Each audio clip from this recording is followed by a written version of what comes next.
$4 million in the last 2 years. That's how one of my students, Blaži, actually made. And he actually also started to help out inside of the coaching program and basically coach some of my students as well. So what he's just really, really good at is keeping things very consistent, okay?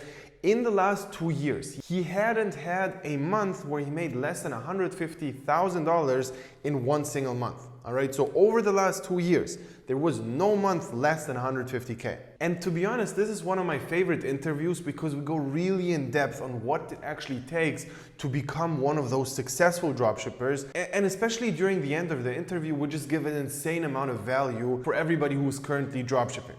So trust me, watch the entire thing, you're gonna love it. All right, and let's hope this is gonna work. Let's get started with the interview. Let's do it. Yeah, welcome again, Blaži, back on the channel. We had like a few months ago, like maybe 4 or something like that. We had another video on the channel, and since then a lot of things changed, a lot of new things, and like a lot of stuff to go through. But yeah, I mean, first you can start out with like recapping your story again for people who didn't see the first one. And yeah, basically I'm Blaži, I'm 20 years old, and I started with Michael around, I think it's 2 years ago, right? Yeah. So we started working in March 2020, right when the world went crazy. So it was a tough time to begin with dropshipping, but we managed to find success early on. So we were able to find my first winner in the span of a couple of weeks, and we successfully scaled it to 6 figures in around 3 months, 6 figures in revenue, with very healthy profit margins. And after that, I tested more and more products, and around September 2020, I found a high-ticket product that was actually pretty decent, and I scaled it up quite well. And I turned it into a real brand. So right now we have custom packaging, logo on the product, custom inserts, and a lot of custom content for the product. So it's a real brand, and we do have US stock, so shipping time is also good.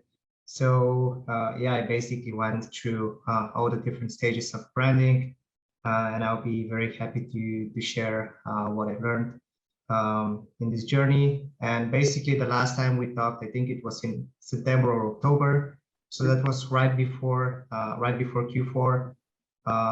So basically what happened and what changed since then is that we started working with influencers, and we also leveled up our content creation, and we basically started creating systems to acquire content from previous customers, from influencers, and so on. And there's a lot of positive things that have happened and a lot of negative things. And for example, we were relying on Facebook probably too much, and on Facebook. So we were scaling mostly through Facebook during Q4, and we did great numbers, but the overall profitability of the campaigns was significantly lower than the first several months of the store.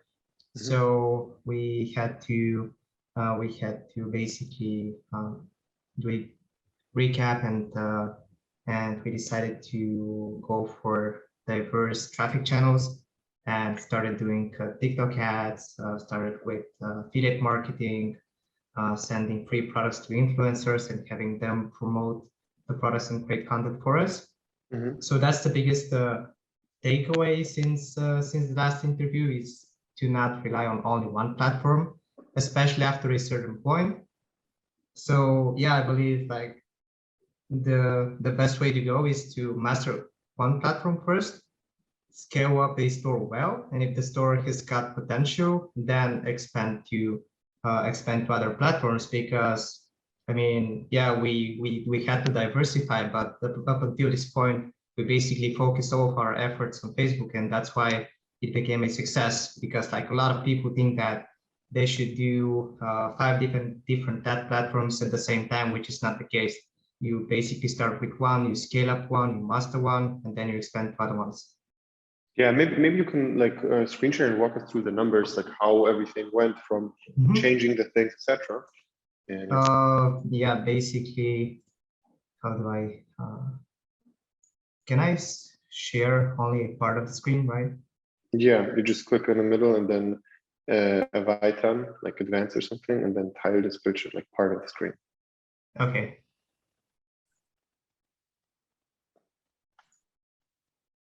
So can you see it now? Yes, perfect. Yeah, that's basically the whole progress of the store. So we started back in September 2020 when we initially started testing the product, and it was funny that we had a DMCA takedown from our main competitor. So up until this point, everything was running shitty, like Facebook was not bringing anything. And then after we redid basically everything, it started to really work well. Yeah, basically we scaled it up quite well during the first months. So December was quite healthy, and January as well. And the crazy part about this period was that our average ROAS on Facebook was around 6. Like we didn't have the best gross margins. Like our markup was only 2x or even less than 2x after all the fees. Yeah, I mean, the profitability on Facebook was crazy, and we could have done like a lot better if we had better gross margins and negotiated terms that we have right now with our suppliers. But yeah, I mean, you learn as you go, right? So after that, we basically had to scale down due to Chinese New Year, and then it was probably the best months of the store from March until May. So we basically managed to do around, I don't know, probably almost $1 million in sales in 3 to 4 months on a very good profit margin, like at least 25%. And then in the summer, things started going down because it's not that it's a seasonal product, but it's more of a Q4 type of product where it's good in Q4 and in May because it's like giftable item, but during summer it kind of slows down. And then we basically Q4 was also great. So we did around 8 million in sales or so. And yeah, basically Q4 we managed to do around 1 million in sales, but on a lower overall profit margin because we kind of exhausted Facebook's audiences already. And we tried to sell the product on TikTok, but it's a relatively specific niche, and it was also quite expensive. So we have an AOV of $215. So it was not, the most profitable thing. But yeah, and since Q4, things have not been that great in terms of revenue compared to the previous strong periods. But yeah, it's like it's been pretty consistent over the last 1.5 years. So yeah, the next step is basically to develop our own custom product. So that's in development right now. So it's not going to be dropship. It's not going to be a product that you can buy on AliExpress. It's our own custom design. So it's something that I've never done before. It's relatively new for me. So yeah, and that's the next step. And the ultimate goal is to sell the store at some point after we successfully start selling the completely new product. Yeah, amazing, man. Like, it's funny how you explain, like, yeah, we just made the 200K here, then 400 there, and basically the next one's 300. Bro, you just did like 4 million in the last 2 years, crushing it. Amazing, man. And yeah, what would you say is the main factor of why it actually got so consistent? Because as you can see here, you basically didn't really have months over like 150K a month for the last like over a year and a half. So what would you say, what do you contribute to this consistency? Yeah, I really like the saying that direct response gets you started and branding keeps you going. So To be honest, we had the best ROAS and the best overall profitability from advertising in the beginning when we had Mhm. no brand recognition, no like real reviews, great content and stuff like that. Mhm. So the reason why it worked out in the beginning was because we found the really good offers. So the product market fit was really strong. But what kept it going was, great feedback score on Facebook, great Yeah. customer support, great delivery, and overall a great product. Mhm. Because if the product was shitty and if people had the feeling that they were getting scammed for paying $200 for something that was not worth it, Yeah. obviously Facebook would have taken us down, and it wouldn't have been that sustainable. So Mhm. I would say that the things that contributed most to the longevity were the great customer support, the great product overall, and the great Mhm. customer experience, Mhm. Mhm. and the fact that we continuously like tested new creatives, new content, and were very proactive with the way that we created content. Um, and yeah, basically we kept on testing during the low periods as well. And Yeah. we even had periods where the store was even on break even, but we were keeping the high volume because we wanted to acquire as many customers as possible and to be seen in the marketplace as much as Mhm. possible. Not because we're Mhm. gonna earn money in this period, but because of the brand recognition and for the long term And effect of also, if you that. want to sell the store, if you want to sell the store, you would rather prefer to keep good numbers on lower margins than going down because basically for long-term thinking, like it makes more sense, 100%. Yeah, exactly. I mean, if an investor sees that you have periods where you're doing only 10, 20K in sales compared to other Yeah. strong peers, they will think that the product is too seasonal Yeah. and yeah. Yeah, for sure. Yeah, I mean, you can stop the screen share. Mhm. You made the point pretty clear here. But yeah, like the other thing we also started since the last interview is that you basically started helping out inside of the coaching as well. And basically, you basically have a couple of group calls and also have like a bunch of one-on-one calls with a lot of students. So yeah, maybe you can talk about that experience, what you learned from there, how that was. And I mean, yeah, like it's pretty clear why we started doing this, like why I also chose to actually specifically do it with you, because I just saw that you like, because of this consistency, it was pretty clear to me that you do a lot of things right. And I saw that you as like very, very qualified to actually help out with the coaching.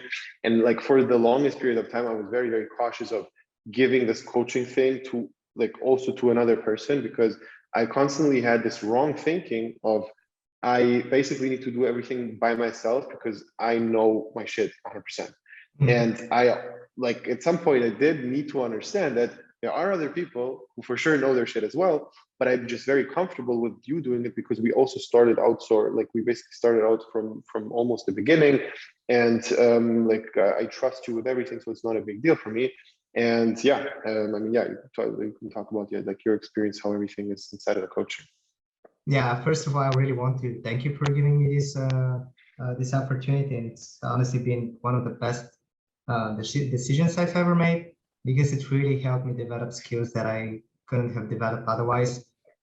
So, for example, I was very nervous before, talking on camera and sharing my own stuff and trying to express my thoughts Mhm. in a good way. But yeah, it's really helped me tremendously, like purely personally, and I really, really enjoy it. First, because I kind of reinforce my own knowledge in dropshipping and e-commerce.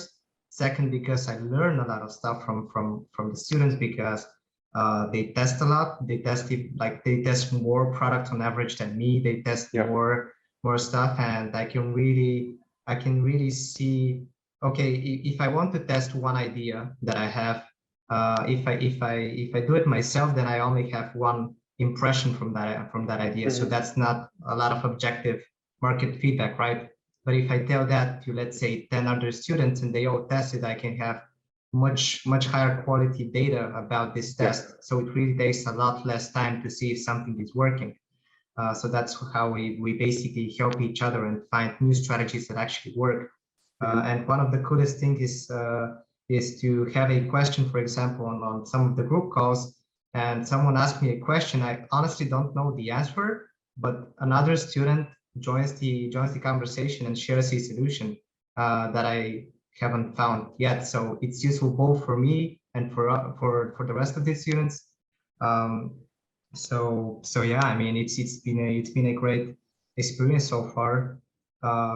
Yeah, for basically, if you haven't shared it yet, if you join the mentorship, you have the option to get coached by me as well on the side. So yeah, I basically have one-on-one calls with some of the students where we go much more in depth on their own stores, and they basically I basically give them much more tailored answers to their questions. And on the group calls, we tend to discuss more general stuff and more general situation, but also very specific things. But we obviously do not share any details about the niche or the store of that specific student. Yeah, exactly.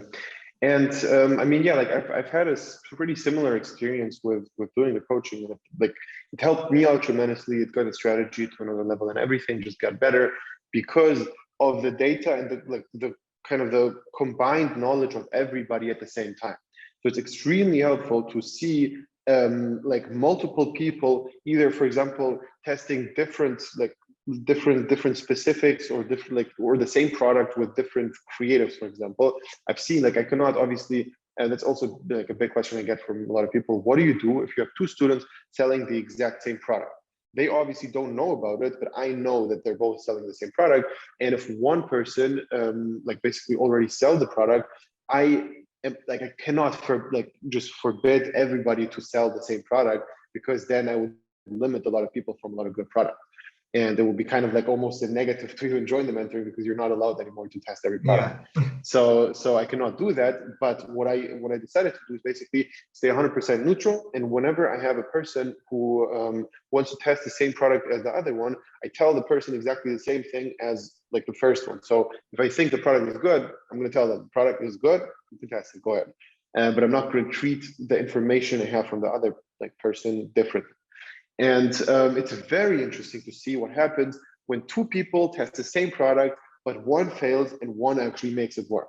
So it's very, very interesting to see those split tests and see like what specific things are actually responsible for that. Because even you, like at the very first product, like the first winner we had together, I saw like one other person for sure testing it and it didn't work. And you made like over 6 figures for that. And there's multiple reasons for that, but some of the reasons are a lot of like in your control, and that's a crazy one, which most people don't even talk about on YouTube, because it's like it makes things like look worse. But reality is that there are external factors which are responsible for your success as well. Okay, so you doing everything right on a micro level, so on one product, doesn't mean that you're going to be successful. On a macro level, constantly you doing the right thing, yes. But if you only test one product, and you test that only and you actually tested well, there are things, for example, like Facebook, which you can literally not influence without testing a lot of things. Because if you, let's say, start with one ad account, you have no idea how that ad account behaves. You start out and test the exact same audience with the same exact creative, with the same exact product and the same store. Some ad accounts will just not be doing well. Okay, and you're not going to see that one product as a winner in comparison to another ad account which is crushing. Okay, now that can sound very scary, and that can like put everything out of like your control, and you can feel very quickly, okay, basically this whole thing is luck, or what are you saying right now? No, you can still do a lot of things to improve like your feedback score, to improve the quality of your Facebook account with PP, etc., and also test other like ad accounts if you see like a constant thing going wrong on one ad account. And if you, for example, know that you're doing everything right, and you're testing on one ad account everything, maybe it's time to actually change up the ad account and test on another ad account, because there can be just an issue with the ad account. And if you don't know about that, you're never going to have the idea that the ad account is like shadow banned or something like that. So yeah, things like that. I had no clue about that when I started out. And also when I like got to pretty good levels with my dropshipping stores, I had no idea that this is a real thing because it didn't happen to me. I remember how the first couple of students, like they tested things right, but a few of them didn't have good results. And I was like, am I doing something wrong because I teach them bullshit, or they do something wrong? No.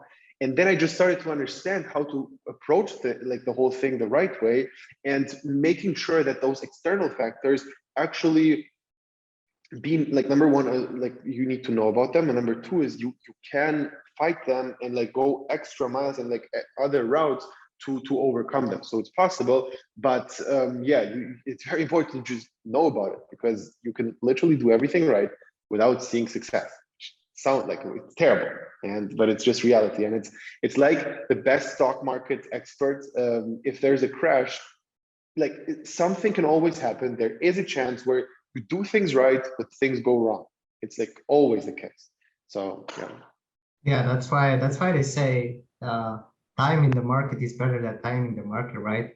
yeah. I mean, yeah, it's the same thing with dropshipping. Like you can be in a very good market position and to set the campaigns all live at the perfect moment, but that's just pure randomness, right? But if you do that consistently, if you test products consistently and do a lot of volume of product tests, Yeah. this randomness and this luck and this like pure element of chance goes away, because you do 100%. so much volume and so many tests that basically yeah, I mean, luck still plays a role, right? But it's much less significant. Yeah. So that's how sure. you basically outwork and outpace luck and randomness. Yes. Now, going back to the branding things you mentioned earlier, you're saying that you basically like started to not only utilize Facebook as like one platform, but also started a lot to do with like affiliates, etc., and influencers. What's your process of finding good influencers, getting good videos, and getting good affiliates? Yeah, basically our niche is quite small. So our content creation is split in two ways. First, we have a part And this is for where everybody saying that they saturated their niche after like making like $50,000 or $60,000. Probably that's you didn't. bullshit. Probably you didn't. So unless you're like a super small country in a super small market, maybe. But even then, it's like you can do a lot of things to hit everybody. I mean, that's like a perfect example. Yeah, exactly. I never thought that this niche would be good for doing 4 million in sales, right? Yes. So yeah, basically our niche is relatively small, but we still have a lot of content creators to work with.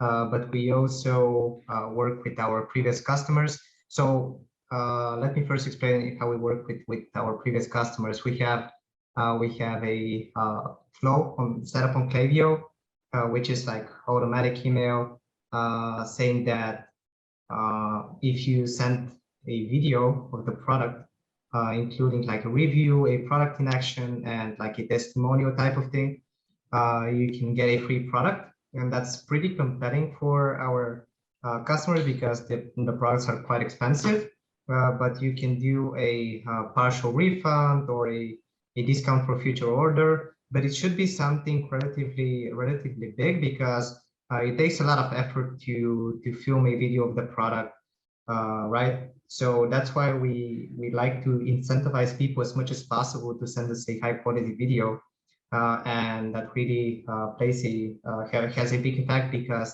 the videos that we receive are actually pretty high quality. And the way we achieve that is we have a special page on our website where we have like very detailed content guidelines, and in that email people get referred to the page, and they can basically go through the exact details of what we actually require them to do, because before doing that people were sending us like random videos in bad lighting, and the videos were just not good enough for us to use them for advertising. So we created very detailed guidelines for our past customers, because they are not content creators, right? I mean, they don't even know how to hold the camera, and they don't know how to talk about a product in a persuasive way, right?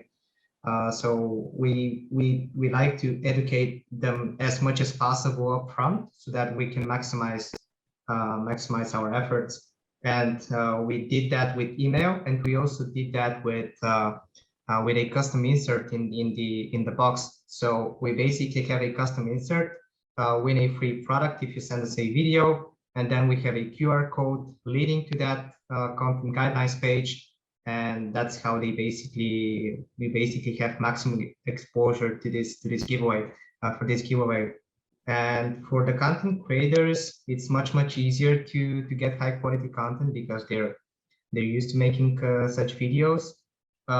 So our approach is quite simple. We do initial research, we put it in a spreadsheet, and we use I still up to this date use the spreadsheet that you provided me from the mentorship.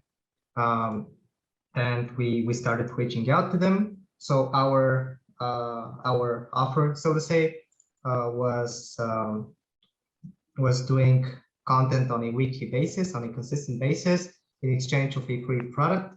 Normally, we would pay for the content or for the shoutouts and for the posts, but as the product is quite expensive and we kind of wanted to position ourselves as a serious brand, which we actually are in the niche, we decided to go that route. And I was quite surprised that we actually had a pretty good response rate. Although the amount of influencers is nothing compared to, let's say, the fitness niche or the health and beauty niche, where you have like thousands and thousands and thousands of influencers to work with.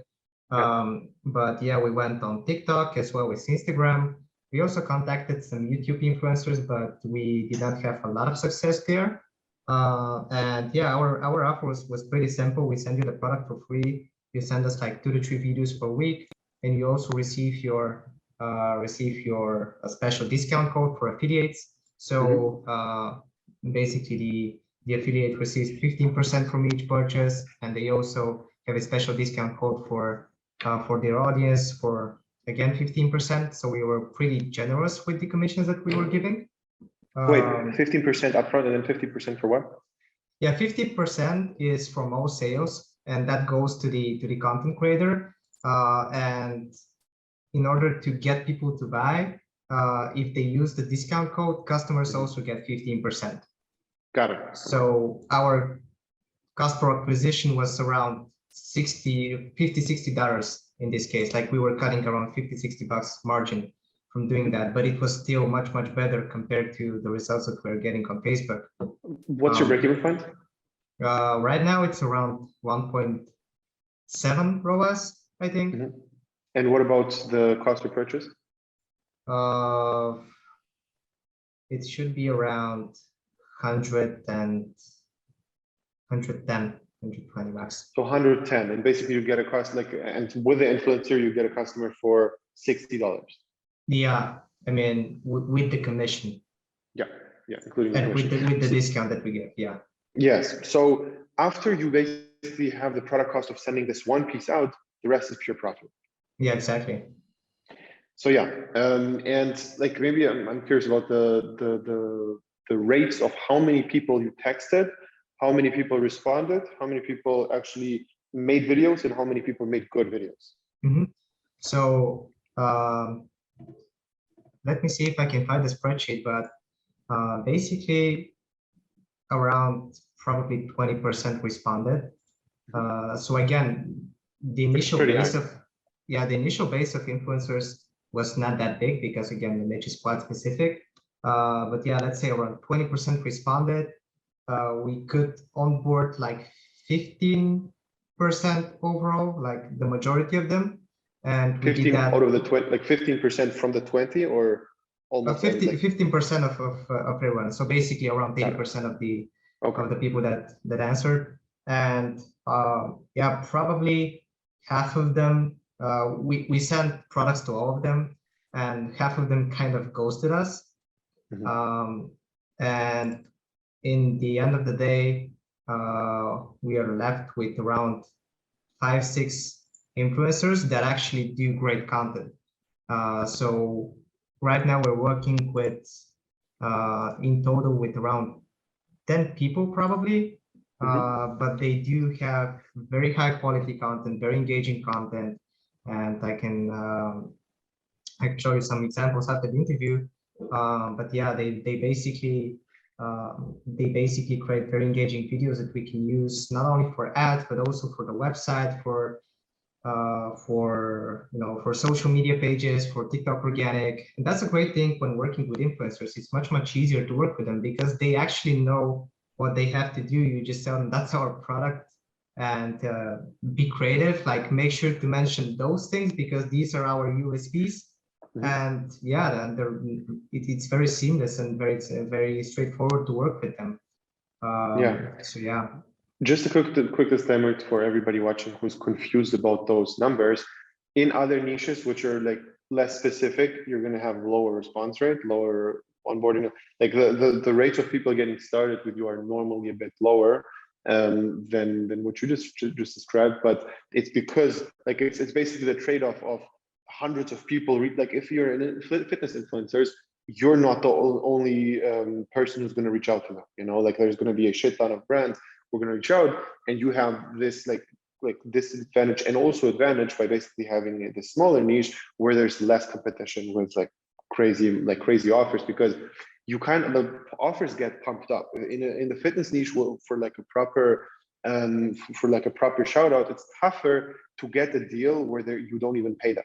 So that's a tougher deal to make in different niches because there's so many other people reaching out and just paying way more.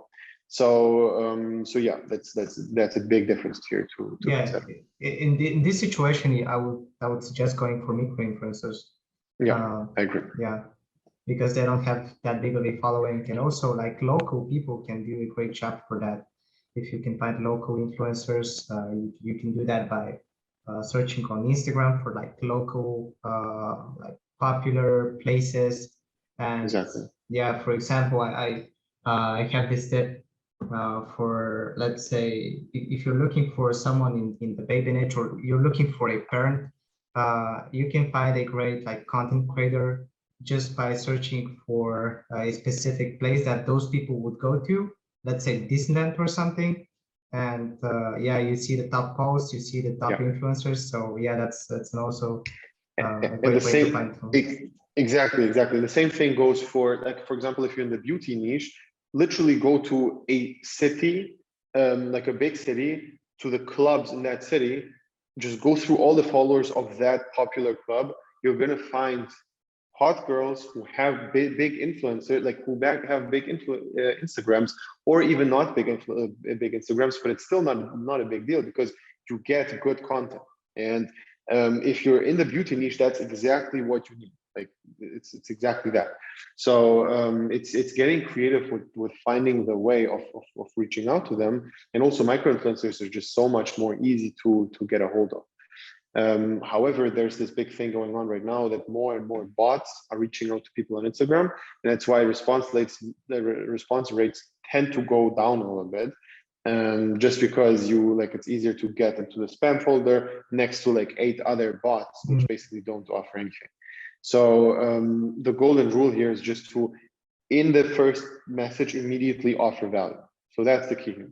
You cannot allow yourself to just like text with them back and forth until they even find out what the fuck is going on. You need to, in the first message, in the first line, like before they click on the message, you need to have something to get them to click on the message. Like I've seen like a bot thing, which actually was pretty smart, is name tagged you in their story. And that was just the opener, just to get them to click. That's smart. That's like, I wouldn't do that because like it's off-putting and they're like, what the fuck? Yeah. Why am I here? However, that's just a smart way to get people to click. And the other things like offering value is like you basically saying that you have money which you are willing to give them if they give you something in return. So yeah, basically just like either selling shout outs or some indicator that a person will actually like be rewarded for clicking on the message. Yeah, I mean, I remember my first outreach to an influencer when I was like still 17. I would write a whole paragraph about what we are doing, about our brand and stuff. Yeah. But they don't actually care. I mean, they just want to make money, right? So that's why you just type in like promo rates or shout out rates or or prices for shout outs, question mark, and that's it. That's the only thing that is going to Yes, attract their attention, right? literally, like prices for shout outs, selling shout outs. If so, how much? Like just this text, nothing else. That's it. And one other thing which actually does matter for the response rate and for the rate of people actually starting with you is your Instagram. So if you have a shitty Instagram which looks terrible, it's less likely that the people are actually going to start with everything. And if you look like a legit brand, and especially have a highlight story of a bunch of other people having videos with your thing, that's good, especially if it's influencers. It's like it's just like an upward spiral, where if you have this highlight thing or a compilation of a bunch of UGC that makes influencers like it makes them want to work with you, because they understand that a lot of other people did it. So like social proof, and also you have immediately the thinking that they actually are legit. They're gonna either pay me or give me something, and it's not just like a waste of time for me. Yeah, and yeah, I mean, that's a great suggestion, and I think you should also like treat influencers well. Yeah. Like some people just want to extract content, and that's basically it. I mean, they're also people, right? I mean, you can work long term with them, and you can actually build a very sustainable relationship with them. You just have to treat them right. But yeah, in the beginning, you obviously have to attract their attention in the fastest way possible, because they probably get like hundreds and thousands of DMs every week. So yeah. Yeah, for sure. Yeah, I mean, one other question I have for you is how did the perception of your like social circle, friends, like family, change to you like in the beginning when you started, how people were looking at the thing, or did you even tell them, versus now? And also, like, are you open about it? Do you tell people about it, or like nobody knows about it? Like, tell me about that a little bit more. Yeah, basically it's quite interesting, because a lot of people don't get support in the beginning, and they get like overlooked, and and that gives them a lot of like anger, and they want to be against the world, so to say. But that was not the case for me. I was not telling everybody that I wanted to start like drop shipping and stuff, so I kept it only for my closest people. But they were all very supportive. Like my parents supported me, and my girlfriend back then supported me. So I didn't have that lack of support that a lot of entrepreneurs experienced in the beginning. I even remember how in our very first initial call, you had to ask your parents or somebody, like I think either your mom or your dad, before actually starting with me, and you just like went out of the call for like 5 minutes, and they're like immediately said, "All right, let's do it. It's a good idea." Yeah. I mean, yeah, it was a dream of mine to have like a mentor in dropshipping. But yeah, I definitely made the right decision, obviously, by joining the program. But yeah, I mean, I was 18 back then, and I was making like a big financial decision for myself For sure. while I was still in high school. So it was crazy to even think about it.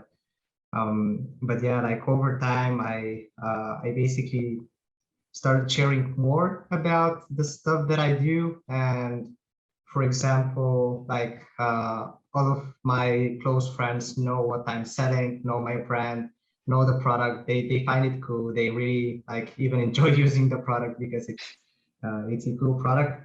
But I don't share a lot of like financial details and stuff. So that's something that I kind of keep for myself.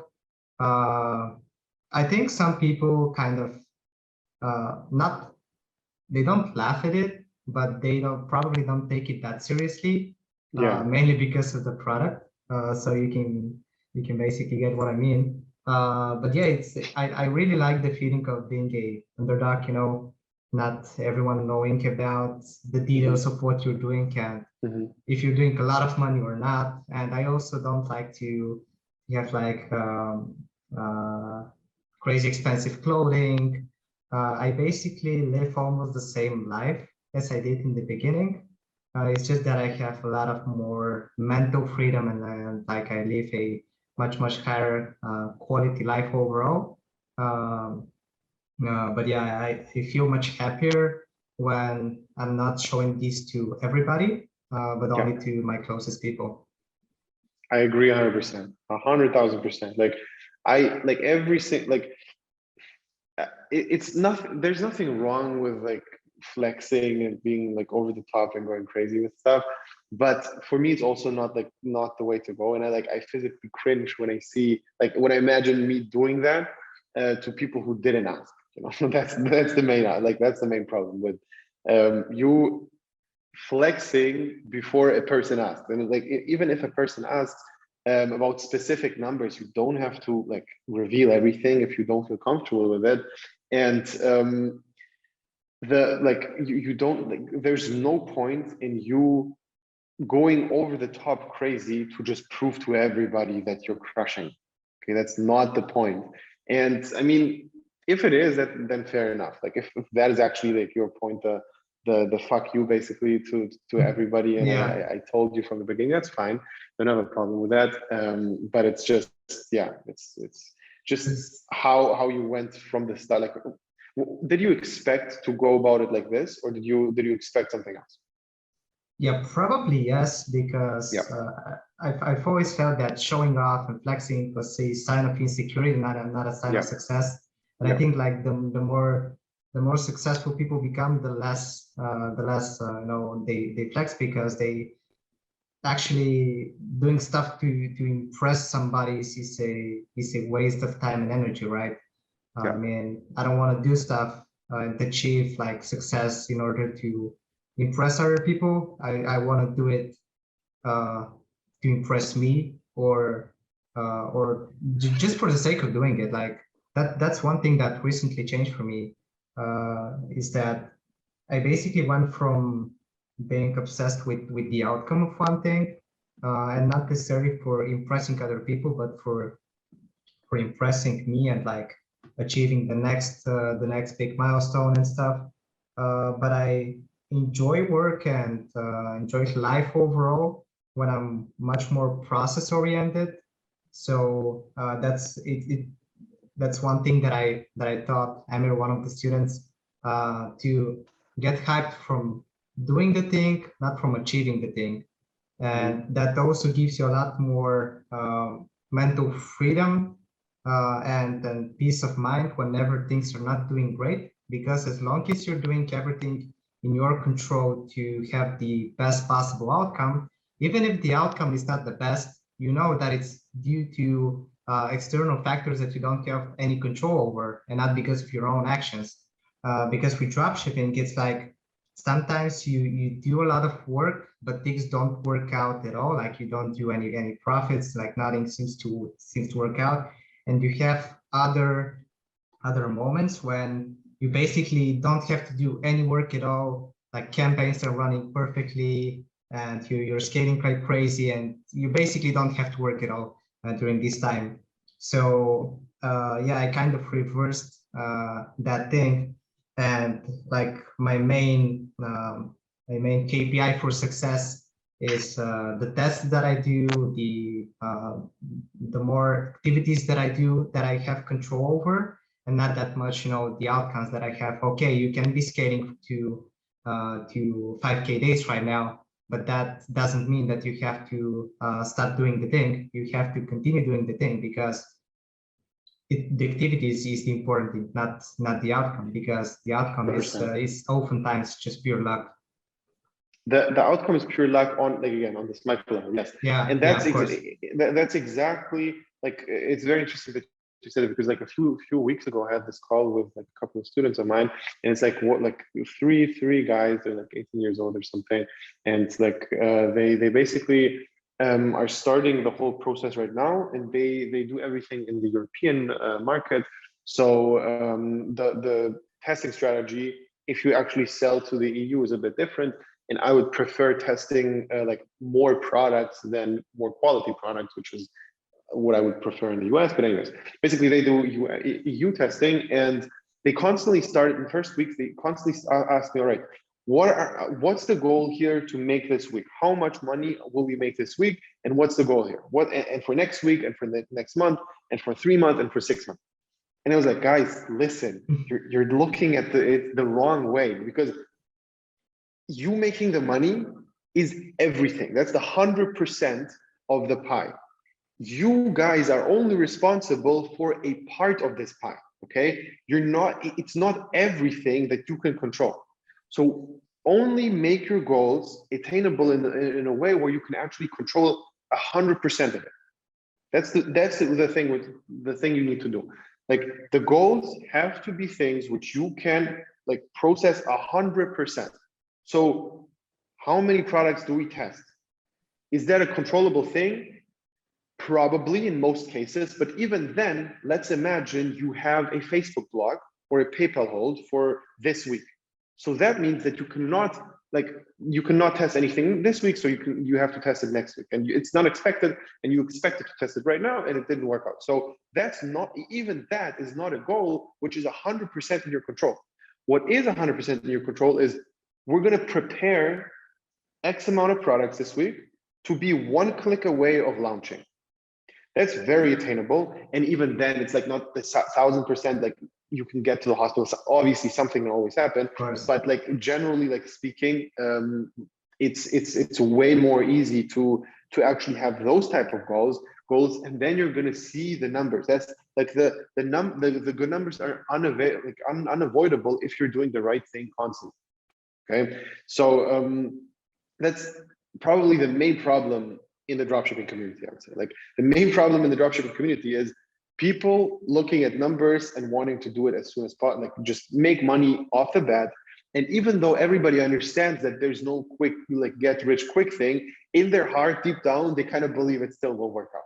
And it still will be this quick thing. And like, if you tell somebody, look, this is not like a get rich quick thing, they say, yeah, for sure, I understand that. But do they really understand that it actually takes work and it's actually hard to get there?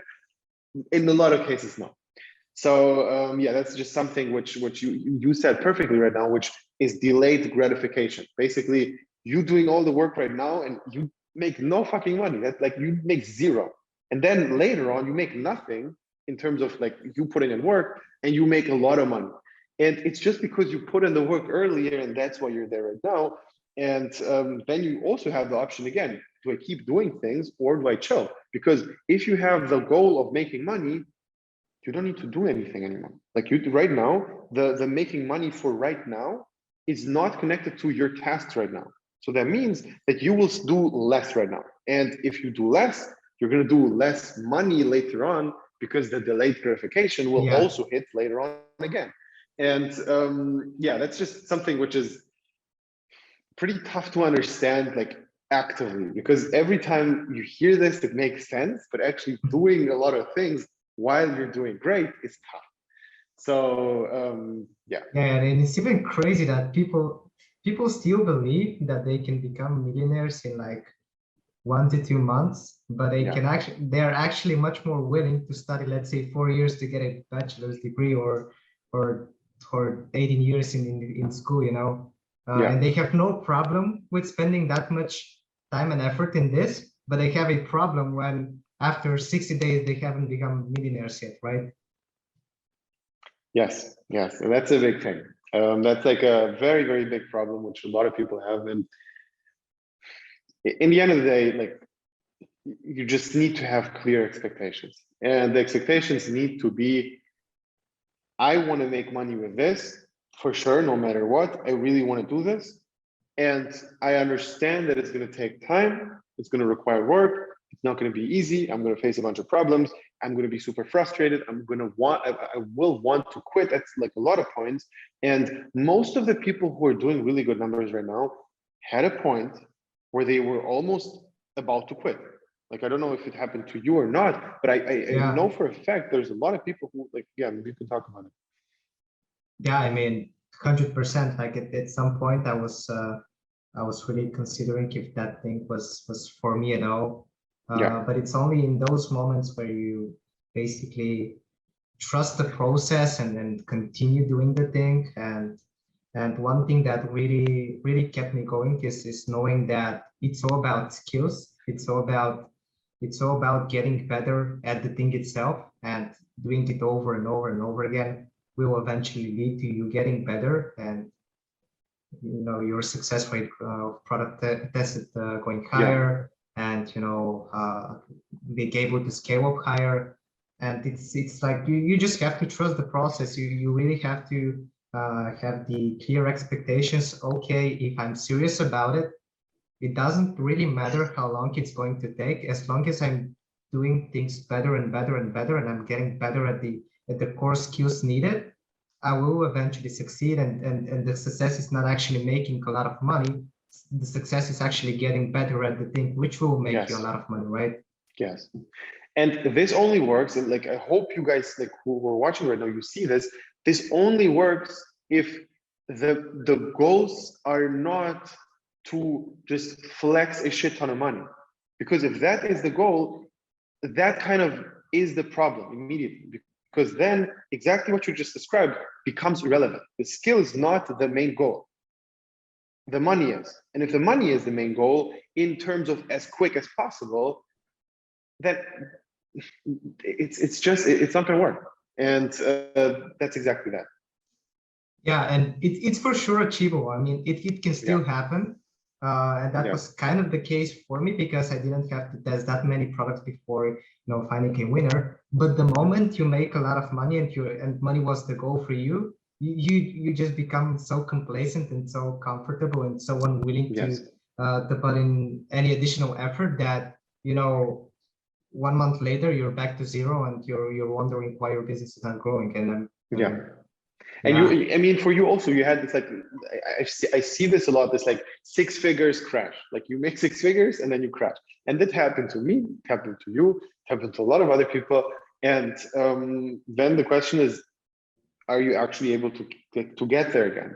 Because if you already made 6 figures, it's like you have the proven concept. It's way easier. Everything starts to be way easier because you understand 1000% this is possible. Now new problems are going to hit. And it's for sure easier, but it's also not easy at all because it's completely new challenges. It's not like the very first time, like it's other problems which you're going to face. And it's just about like also overcoming those as well. And this kind of turns into like a motivational bullshit video, but I'm actually serious about it. Like this is exactly like it is. It's not about like it's not about like waking up at 4 a.m. or something, like taking cold showers, but it's literally about finding those problems and like understanding that you need to overcome them and actually do that then. Yeah, exactly, because if you're the type of person that would do these things, you will actually achieve the things that you want to achieve. I really like that you touched on this thing, about getting in this trap of like productivity hacks and stuff like that. It's just like trying to escape the real thing, right? Exactly. Every additional productivity hack and every additional thing that you add to your life, which takes time and effort for you to do it, actually gets you farther away from achieving your goals, just because there's less time for you to actually do the things that you need to do. And that's the only one. The only one I would consider actually being real in terms of productivity hack is planning out your day. Like planning out your day for me actually is a really big thing. If I don't plan out my day is going to be shit. My day will not be productive. Not shit in terms of like a bad day, but like I'm not going to be productive. And when do you do it? Do you do it like the previous day in the evening or the same day? So look, normally what I do is before I go to sleep, I just write down the top 3 things which I need to do in the next day. If I do those 3 things the next day, it was a good day. That's it. Those 3 things. And then the next, like that very unstructured, like the evening before, it's very unstructured, just like literally 3 words, 3 bullet points. And then the next day I actually plan it out properly in the morning and just put everything in the calendar. I have like a few videos go on the channel. I have like a video talking about exactly that. But that's like, I would say the main thing, which actually is important in terms of productivity. All the rest, like taking cold showers, waking up early, you can do it. And it's like, I have no idea if it's going to help you or not. It didn't help me. I tried it. I actually tried it. I tried like waking up at 4 a.m. for like a couple of weeks, and like it was fine, but it was not crazy, but it worked out for a few weeks, but like it was not sustainable for me. especially if I want to go out or if I also have calls with US people, which are like a little bit later in the day, which like makes it unsustainable. So I stopped that. But yeah, like also like even the cold shower thing, like I tried all those things, but they don't make an impact. Like it's you kind of mentally masturbating about you being productive and great, but it's not, yeah, it's not the thing which is going to make you a successful dropshipper for sure. Yeah, I mean, why don't you challenge yourself to test that product that day instead of challenging yourself for doing a cold shower, right? Yes, 100%. I mean, that's the right challenge. Yeah, for sure.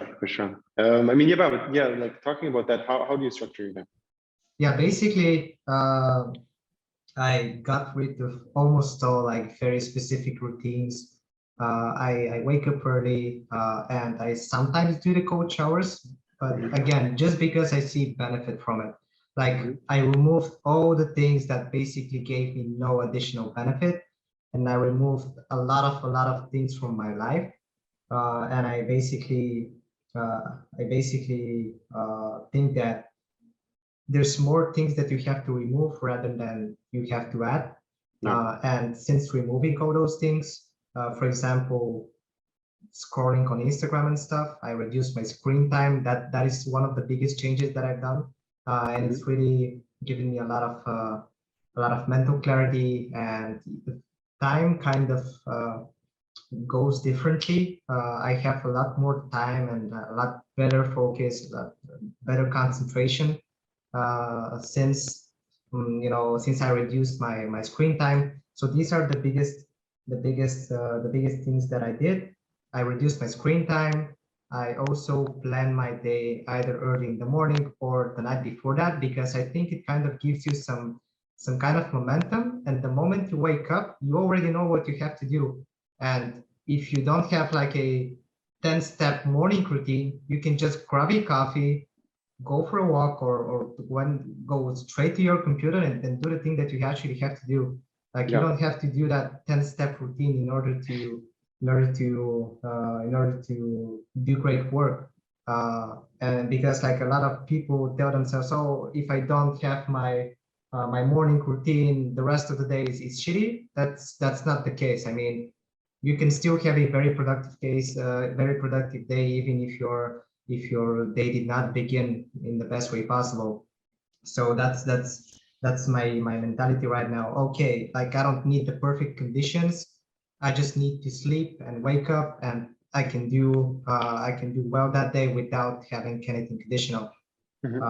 So yeah, like I try to keep it as simple as possible, and that's what really worked for me, and I believe that's also what worked well for you.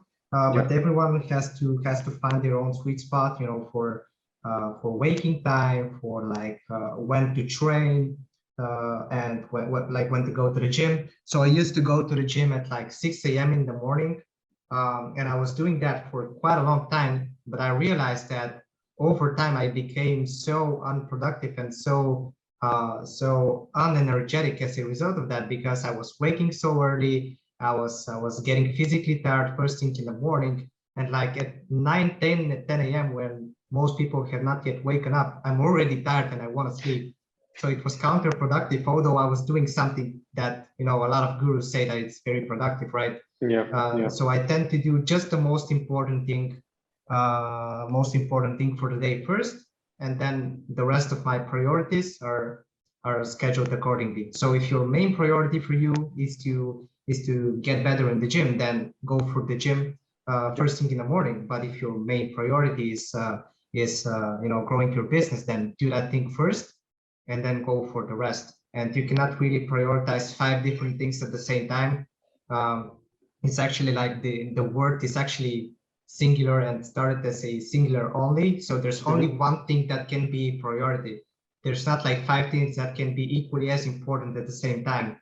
So yeah, I mean, a lot of people try to grow in like 10 different fields, but that's just not possible. If you want to grow your business, then focus on your business, do that thing first thing during the day. And if you have the time for the rest, then do the rest. But yeah, there's only one priority that can be done at that specific time. Yes, for sure. What would you say on average is your priority in terms of inside of the business?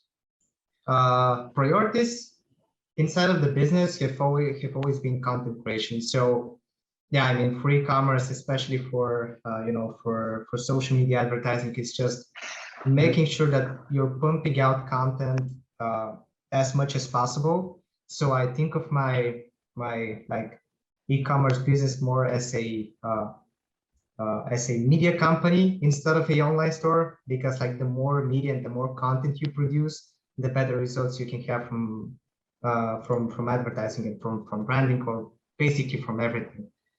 So that's the main priority: testing content for like in general. The two most important things, and I've written this down because like it's the essence of being successful in dropshipping, at least in my opinion. It's testing more products and testing more creators for your existing products. That's basically it. That's your main KPI, right? Yeah, there's nothing more important. And now we have to be a little bit careful about that, because sometimes you have a product, it's doing great, and you start testing a lot of new creatives and you get blocked because you test a lot of new creatives. So how would you say you find the balance of, number one, not getting blocked, and number two, not going overboard with just testing a crazy amount? Yeah, you just have to make sure that your tests are actually make sense, because like you can test the middle 5 seconds of your video, but that's not actually going to matter that much, right? So even for the high volume of tests you have to do, you still have to prioritize. Okay, what's the 3 most important things that I can test for this store? And let's say for the creatives, you begin with the scroll stopper. So you only test 1 variable at a time, and you cannot obviously test 20 different scroll stoppers. And there's a chance that out of 20, only 5 would actually make sense to be good scroll stoppers, right? Yeah. So at every stage, you kind of prioritize your tests and do what actually makes sense to test. Like you don't just test for the sake of testing. You kind of have a very specific goal with your test, and you exclude all the different variables. You only test 1 variable at a time. So that's how I basically reduce like all the noise from testing, because like that's actually the case. Like sometimes people tend to test too much stuff, but it's actually not that relevant. Exactly. And I would agree 100% with that. There's basically one thing which I would add on top here, is basically that sometimes the most random shit actually works way better than what you think. And that's kind of one thing which I understood over time, because in the beginning, everything had to like really make sense to me. And it's still the right way to go. Like it needs to make sense to test something, because you need to understand that everything you test, number one, is going to cost you money, and number two is has a risk of a block or something goes wrong. Those 2 things are there every single test you do. Okay. So with that comes, you need to obviously only test things which make sense.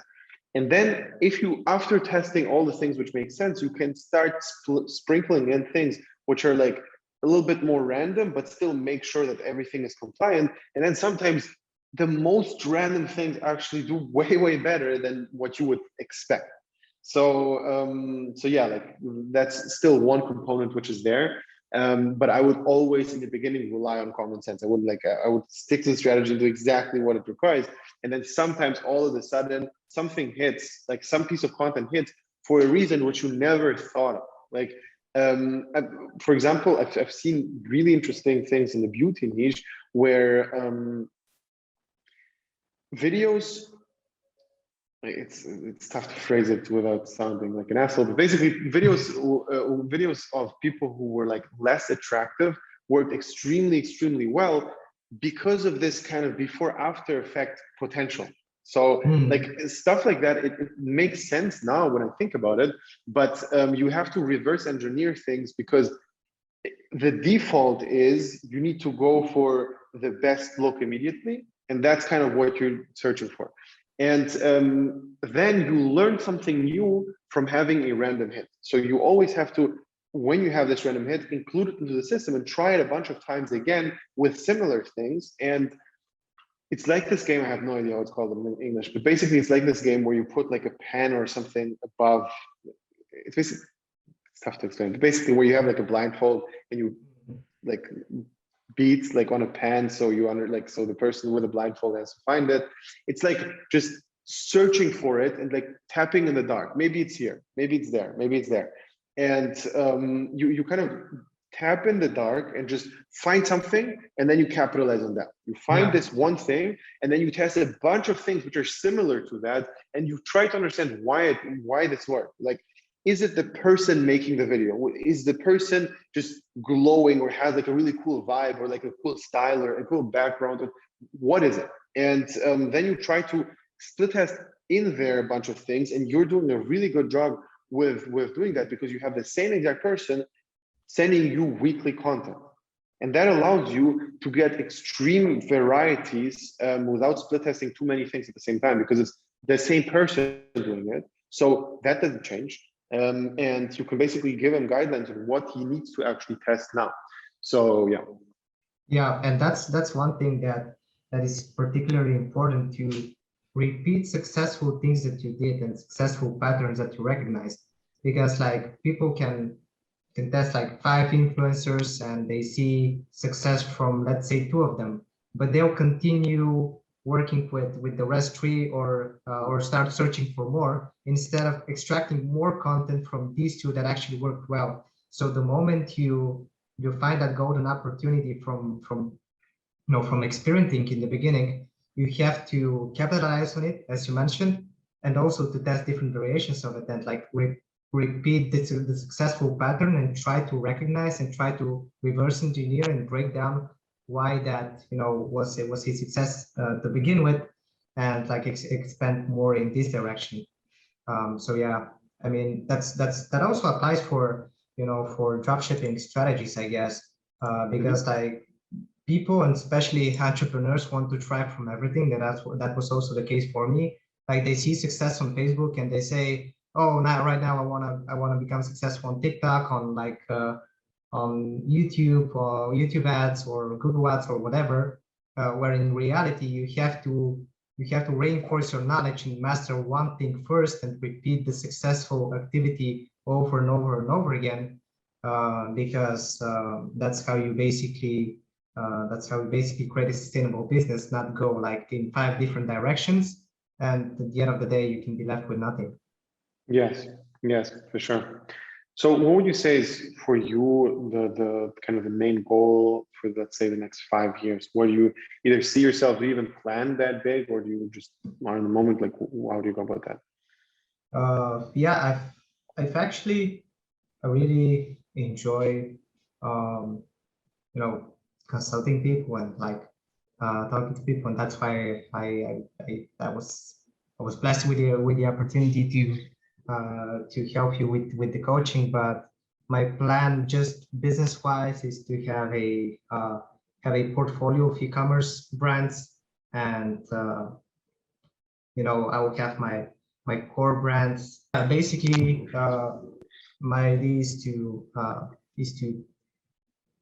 have as many brands possible, but without actually the intention to sell all of them, without the exit being the priority, but rather to grow and have as many businesses as possible, and also create a passive portfolio where I have like a stake in those businesses, and yeah, and kind of grow from there. But that's a very long-term vision.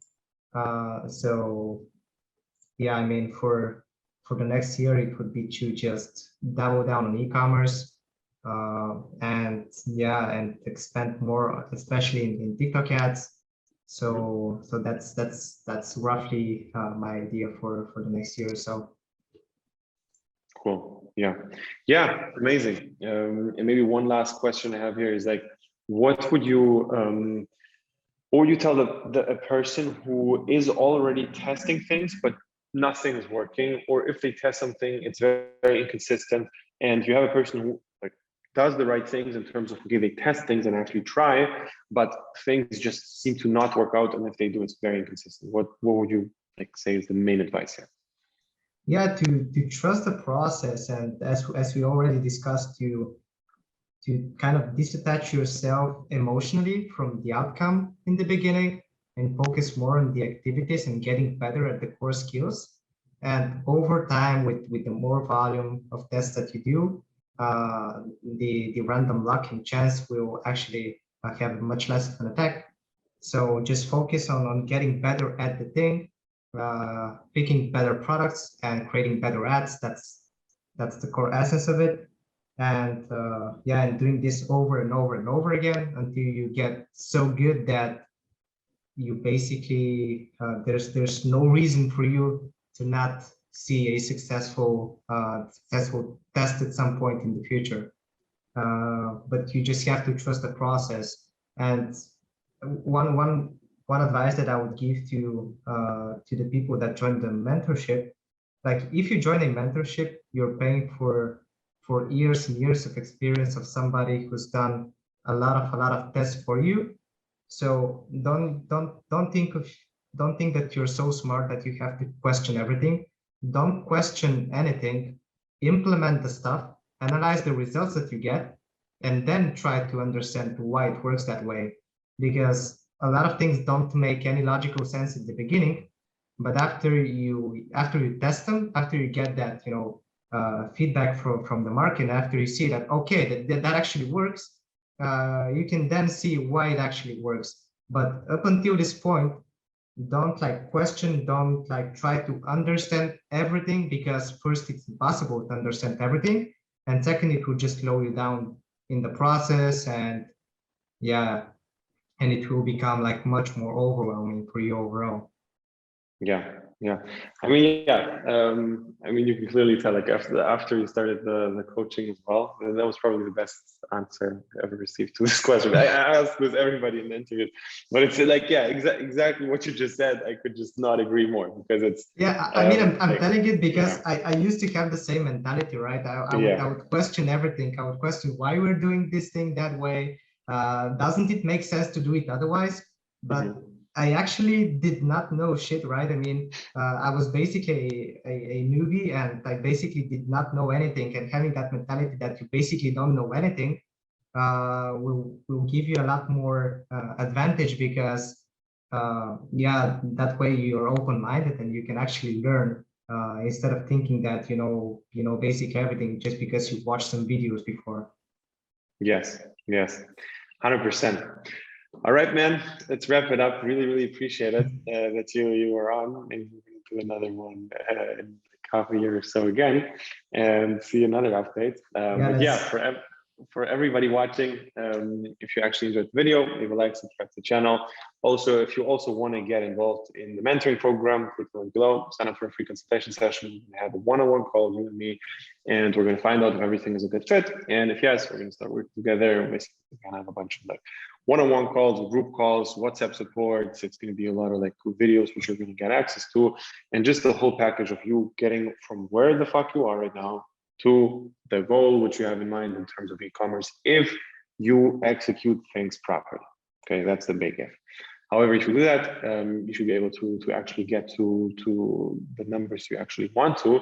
And I mean, other than that, let's wrap it up here. Yeah, thank you so much for giving me this opportunity, and let's talk again after we reach the next milestone. Yes, 100%. Take care. Bye-bye. Bye-bye, bro.